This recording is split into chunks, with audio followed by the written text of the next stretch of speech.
Paano ba naman ito magkakasya? Kahit sa grade 2, di kasya to eh. What size? Puso ko pag mga babae ka din ko, nahihirapan talaga ako. Okay guys, another watch. Another gang guys. Meron tayong bisita guys. Meron siyang dalang Cartier na Pantier. Solid gold. Pero ba't gano'n? Napakaliit naman. Paano ba naman ito magkakasya? Kahit sa grade 2, di kasya to eh. Kanina po ito, madam. Gift sana namin kay mother. Oh, what happened? Hindi kasya. Di kasya. Saan nyo binili ho ito? Japan. Kailan nyo po nabili? Bago mag-pandemic. Bago mag-pandemic. Maliit. What size? It's a Cartier Pantier. Small size. Kaya lang wala siyang any certificate, ano? Ay, pasising yan, bro!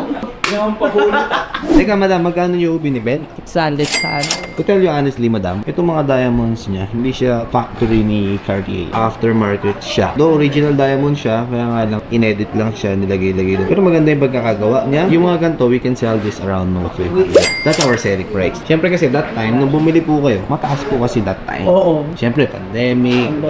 No. Ngayon kasi ito yung pinaka-season na bababa ng mga price. Check yung mga watches namin ngayon, ang bababa ng price. Kasi nga, nagpapag-adjust na yung market. Yung selling namin is 500. Ay, magkano? Kaya po, magkano? 490. 10,000 lang yung kitain namin.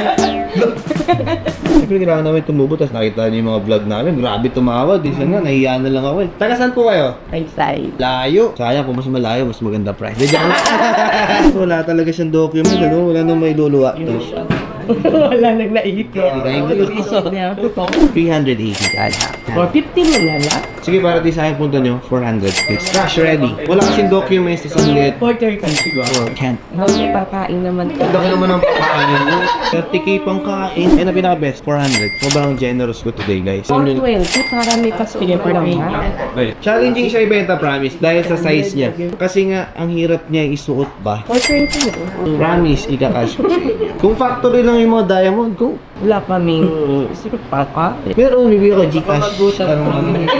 Deal or no deals? 405. Ako naman pagbigyan nyo, guys. Sa iba ka na lang bumawi. 405, sige na. Ako naman po pagbigyan. Ang layo ko pa po. Okay, mas close na tayo sa 420. Hirap yung gano'n. Sige na, ako naman pagbigyan nyo. 410, okay. Kita nga. Salamat ha. Yung puso ko, pag mga babae ka din ko, nahihirapan talaga ako. Maraming madami. Thank you po. Salamat po ng madami. Okay guys, standing tayo for this Cartier Pantier. Profitable naman to, tsaka wala tayo stock nito guys. Wala na lang kayo, bahala na kayo guys. No? Bazar.